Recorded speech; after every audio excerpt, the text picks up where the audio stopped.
Obrigadão. E aí, galera, boa noite. Vamos ficar em pé aí rapidinho, cara. Quero fazer um momento de oração com vocês antes de começar. E eu quero te convidar nesse momento de oração a você falar a verdade que está no seu coração. Uma coisa que eu aprendi muito na minha vida, nas experiências que eu já tive com Deus, era falar a verdade que estava no coração. Cara, se você veio aqui para ver alguém, se você veio aqui por causa de alguém, se você veio aqui ou para adorar o Senhor, eu quero que você fale isso pro Espírito Santo. Apesar de a gente acreditar que Ele já sabe a verdade que está no nosso coração, é muito importante que você fale isso. Porque ontem eu tive uma visão aqui sobre essa igreja. Aí eu tenho chorando já. E eu entendi que essa visão não era para essa igreja em específico, mas para as pessoas que estariam aqui hoje e acompanhando a gente. Eu não sei se é para uma ou para duas pessoas, mas a visão que eu tinha é que eu via essa igreja como um grande aquário cheio de água, até a borda. E essa água balançava de um lado e para o outro, de um lado e para o outro, respingava um pouco lá, respingava um pouco aqui, mas não transbordava de jeito nenhum. Ela balançava de um lado para o outro e não respingava. Então o que eu quero te falar, cara, uma das experiências mais marcantes com Deus na minha vida foi um dia que eu cheguei no culto, não queria estar lá, não queria ir de jeito nenhum, mas eu fui no culto lá da minha igreja, sentei no canto isolado de todo mundo, e eu falei assim, Senhor, não queria estar aqui, vim aqui porque meus pais me obrigaram, mas eu tô aqui. Aí, já que eu tô aqui, cara, fala alguma coisa comigo. Eu quero te encorajar a fazer essa oração. Se você não queria estar aqui, se você não queria estar acompanhando a gente, faça essa oração agora. Peça para o Espírito Santo falar ao seu coração algo hoje, para que Ele toque no seu coração, para que você saia daqui totalmente transformado. Esse aquário que eu vi no domingo, hoje Deus trouxe a minha memória de novo, eu vi ele de novo. Só que dessa vez vi uma palavra, vi uma frase que falava assim, vai transbordar com uma água nova. Mas precisa de um passo nosso. Amém? Jesus, muito obrigado por esse momento, muito obrigado por estar aqui. Pai, nós queremos abrir o nosso coração agora para ouvir e receber do Senhor. Espírito Santo de Deus, tenha liberdade nesse lugar. Nós te damos total liberdade sobre a nossa vida, nós te damos total liberdade sobre nossos corações e nossas mentes. Abra agora os nossos corações, tenha liberdade para tocar, para falar, para curar. Vem, Espírito Santo de Deus, nós queremos mais e mais do Senhor. Supere todas as nossas expectativas, Pai. Amém. Amém. Pode sentar já. Começou já. Pancada. Para quem não me conhece, meu nome é Estevão.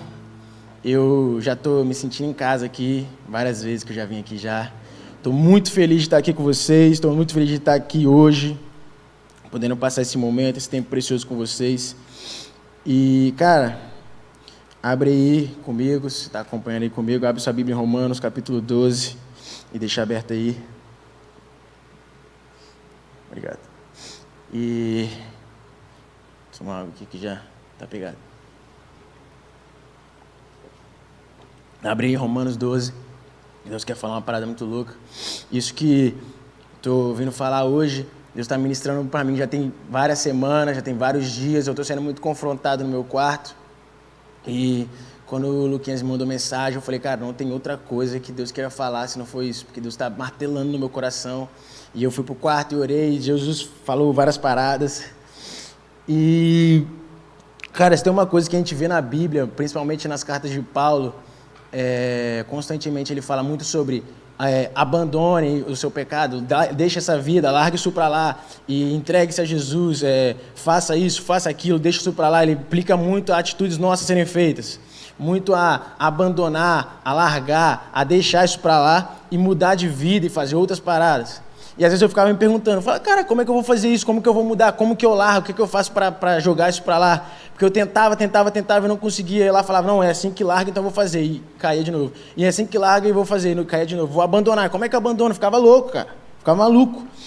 E nessas horas, assim, tipo, comecei a entrar numas crises e comecei a jogar responsabilidade.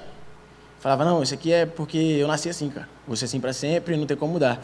E a gente muitas vezes faz isso, começa a jogar, delegar a responsabilidade, jogar a culpa em outro, começa a jogar a culpa na forma em que nós fomos criados, começa a jogar a culpa na nossa personalidade, no nosso temperamento, começa a jogar a culpa no diabo, que, tipo assim, vou falar um negócio sério em parênteses, para com isso, cara.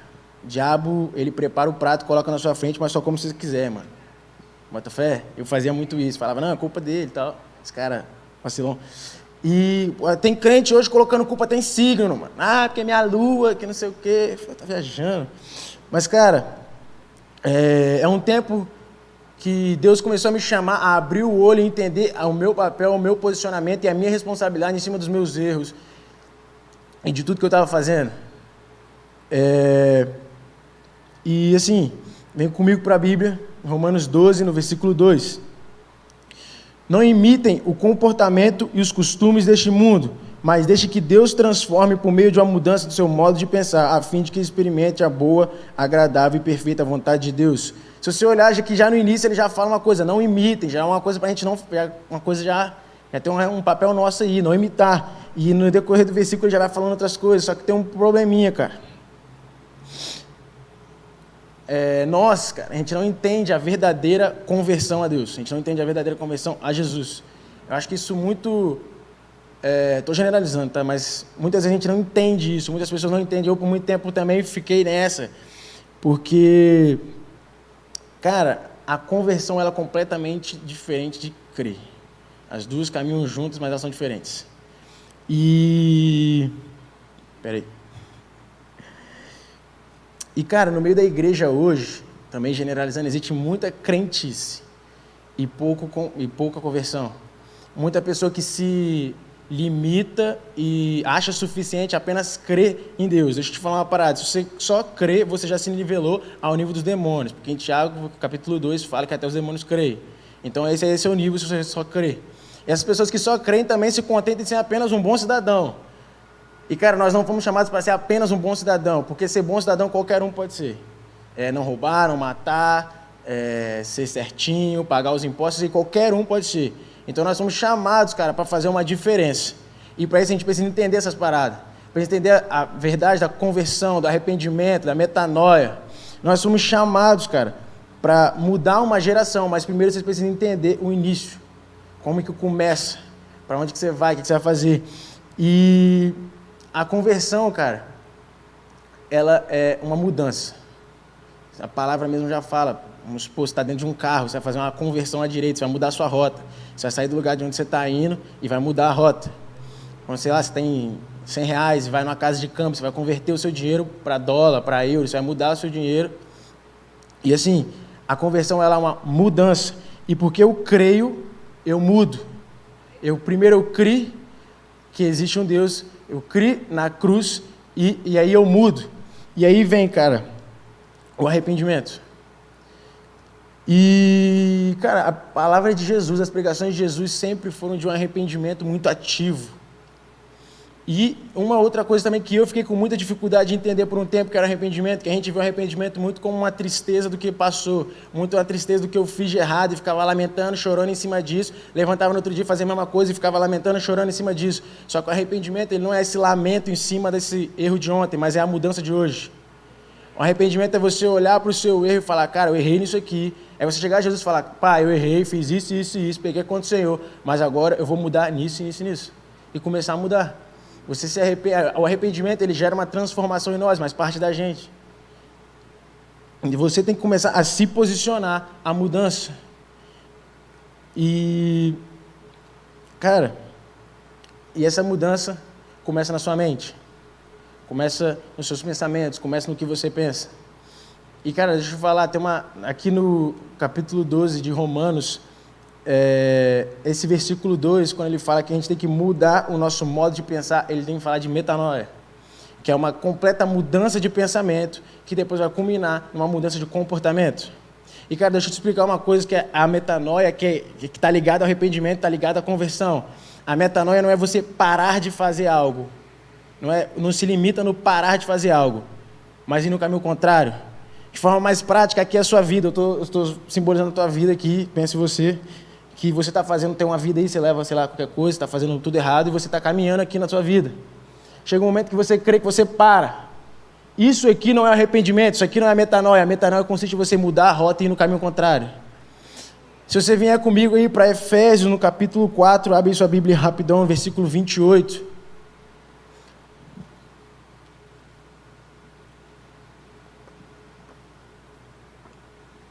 Efésios 4, 28, ele fala disso. Paulo quando ele escreve essa igreja de Éfeso, ele fala: quem é ladrão, pare de roubar. Em vez disso, use suas mãos para trabalhar com empenho e honestidade e assim ajudar generosamente os necessitados. Evitem o linguajar chulo e insultante, que todas as suas palavras sejam boas e úteis, a fim de dar ânimo àqueles que as ouvirem. Pula para o 31. Livrem-se de toda amargura, raiva, ira, das palavras ásperas e da calúnia e de todo tipo de maldade. Em vez disso, sejam bondosos e tenham compaixão uns dos outros, perdoando-se como Deus os perdoou em Cristo. Aqui é uma clara expressão da metanoia, do arrependimento, de uma conversão. Você está indo no caminho e você muda e faz tudo ao contrário. Aquele que roubava, não roube mais, mas agora use sua mão para trabalhar e ajudar. Aquele que fazia isso, não faça mais. Aquele que se prostituía, agora use o seu corpo para adorar o Senhor. Mudança completa de vida, não é só parar de fazer, cara. A igreja tem que entender isso hoje. Às vezes a gente se limita a esse parar de fazer. Ah, mas eu não faço mais. Mas tem que caminhar no caminho contrário. Essa é a verdadeira conversão. E tem uma frase, cara, que ela fala o seguinte: semeie pensamentos, colha ações. Semeie ações e colha hábitos. Semeie hábitos e colha caráter. Semeie caráter e colha destino. Vou ler mais uma vez, cara, para fixar na sua mente. Semeie pensamentos e colha ações. Semeie ações e colha hábitos. Semeie hábitos, colha caráter. Semeie caráter e colha destinos. As coisas começam a mudar na nossa vida, cara, quando a gente começa a pensar diferente. E se tem um cara que pensa diferente de todo mundo, é Deus. Ele pensa diferente do homem, ele pensa diferente do mundo, ele pensa diferente da sociedade, ele pensa diferente de tudo. O que Deus pensa, cara, é loucura, maluquice. É maluquice. E eu tenho uma boa notícia, pelo menos pra gente, cara, em tudo isso que eu estou falando também. Que em 1 Coríntios, cara, capítulo 2, versículo 15, Paulo escreve: nós temos a mente de Cristo. E agora eu quero te fazer uma pergunta. A forma como você pensa é loucura para as pessoas que estão ao seu redor? Se a resposta for não, cara, quando eu vi isso, eu fui muito confrontado e entrei em crise e estou mudando isso. Mas se a resposta for não, é que você não se converteu de verdade. Porque, como eu disse na frase um pouco acima, que também a gente entende a respeito da metanoia, quando você muda o seu pensamento, ela muda as suas atitudes. Então, se o que você pensa não é loucura, as suas atitudes não convergem para essa loucura, não caminham com essa loucura. Então, você está no meio, você foi colocado no meio, você foi chamado para o lugar que você está, para a escola que você está, para qualquer ambiente que você está, para fazer a transformação. Se você não está fazendo, cara, tem algo errado com você. Tem algo errado no seu relacionamento com Cristo. Tem algo ainda que você não entendeu, que você não abriu os seus olhos para ver. E em 1 Coríntios, cara, capítulo 2, versículo 14, fala que o homem natural não aceita as verdades do Espírito de Deus. O homem natural não aceita as verdades do Espírito de Deus, elas lhe parecem loucura. E em 1 Coríntios, no capítulo 1, no versículo 18, fala que a mensagem da cruz é loucura para os que se caminham para a destruição, mas para nós que estamos sendo salvos, ela é o poder de Deus. Cara, Deus pensa diferente de todo mundo. Os pensamentos de Deus é loucura, é maluquice, cara.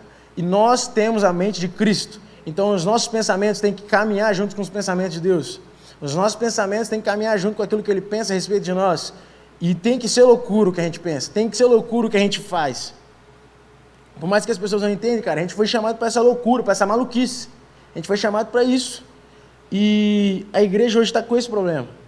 Existe muita crentice e pouca conversão. É a hora de mudar.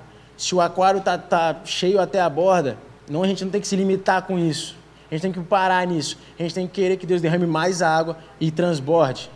Eu vi a água caindo para o lado de lá e respingando, aquele lado, vi a água caindo de lado de cá e respingando aqui. Algumas pessoas aqui pegavam esse respingo, mas eu via que Deus queria jogar a água para transbordar e inundar tudo ao redor.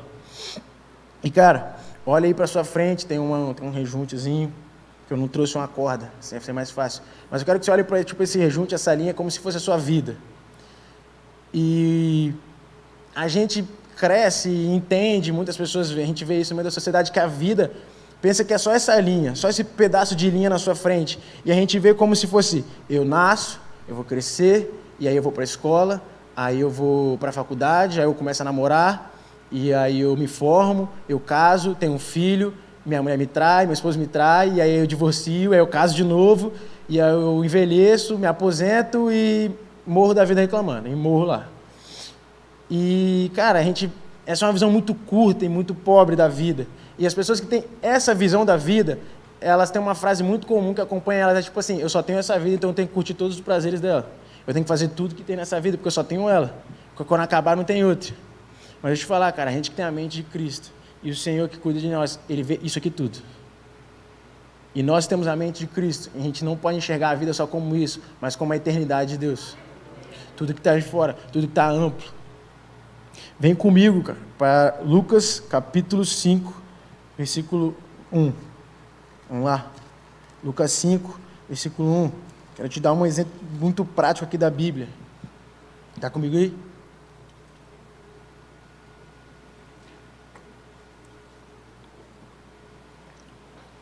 Geral aí, tá aí?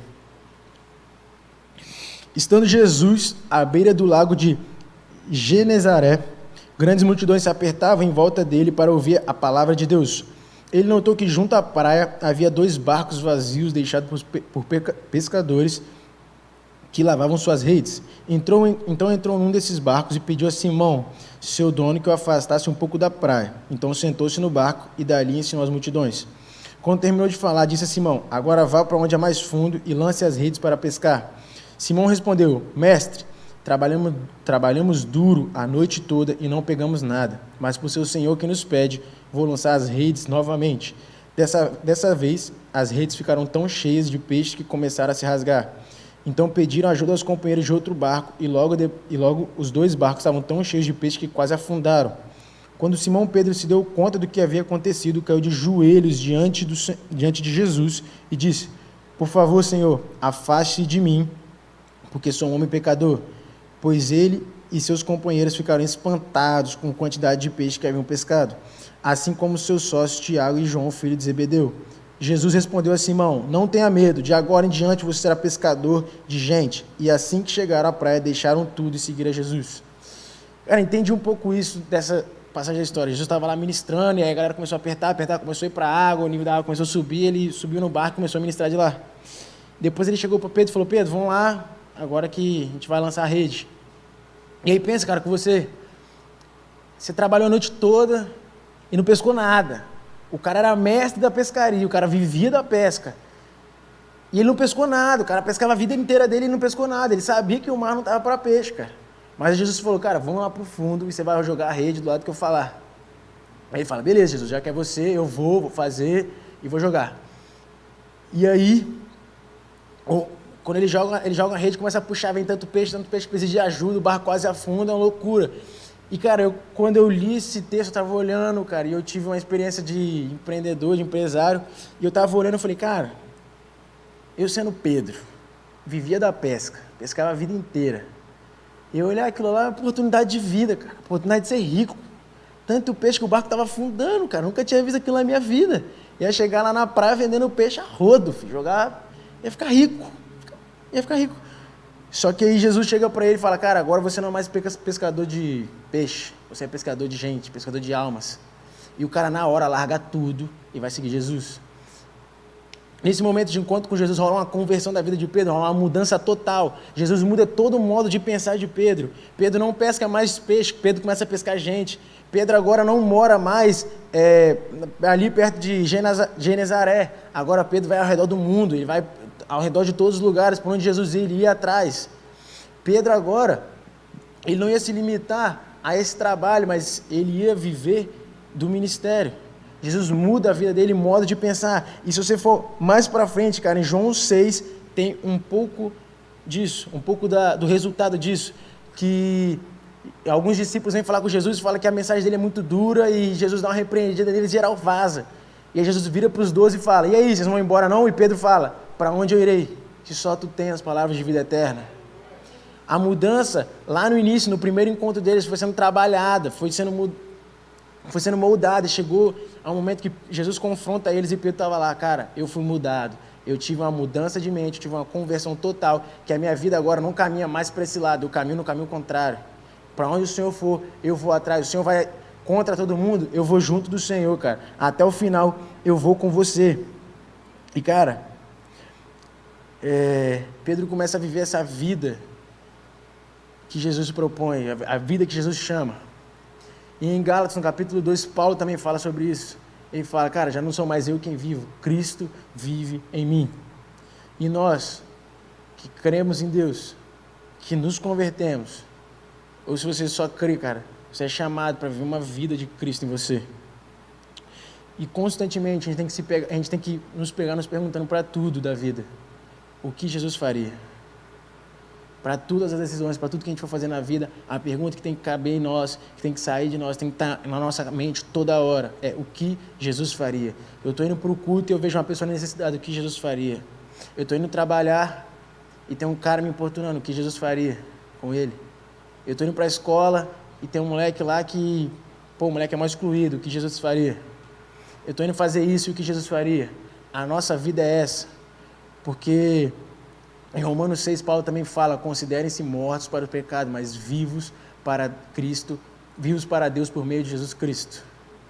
Essa é a vida que nós somos chamados. A nossa mudança de mente consiste em parar o que a gente está fazendo, mudar a rota e começar a caminhar nesse sentido.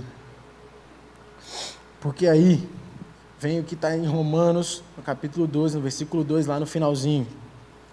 Qual que é? Vem comigo lá, olha aí que você está com a Bíblia aberta. Lá no finalzinho, mudança no seu modo de pensar, a fim de que experimentem a boa, agradável e perfeita vontade de Deus para você. Qual que é a vontade de Deus? Qual que é o propósito de Deus, cara? O que você entende disso? Lá em Romanos também, no capítulo 8, no versículo 28, Jesus fala sobre isso. Paulo fala sobre isso. Ele fala o seguinte, e sabemos que Deus faz que todas as coisas cooperem para o bem daqueles que o amam e são chamados de acordo com o seu propósito. Qual que é o propósito? Versículo 29. Pois Deus conheceu de antemão e os predestinou para se tornarem semelhantes à imagem de seu Filho. Jesus tem o propósito, o propósito de Deus aqui é formar uma família semelhante ao primogênito. Então, constantemente, a pergunta da nossa vida é, o que Jesus faria? Se a gente está afim de desfrutar, de experimentar a boa, perfeita e agradável vontade de Deus, ela vem primeiro. O que vem primeiro é crer, é uma conversão verdadeira, é uma metanoia, mudança de pensamento, junto com arrependimento.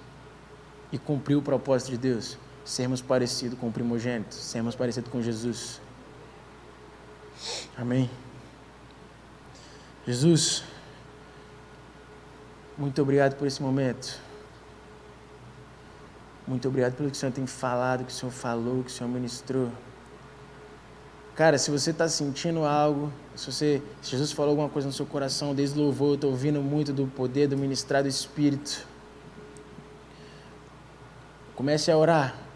Se você já falou a verdade no início, continue falando a verdade que está agora no seu coração. Continue a ministrar, continue a falar, continue a externar isso ao Senhor, continue a externar isso ao Espírito Santo. Jesus quer que a água do rio, que corre do trono do Senhor, seja derramada aqui hoje e transborde sem parar. Mas, cara, precisa de um passo nosso, uma mudança nossa, uma conversão de lado, uma metanoia. Jesus, muito obrigado por esse momento. Que o Senhor derrame a sua água agora, que nós possamos transbordar do Senhor.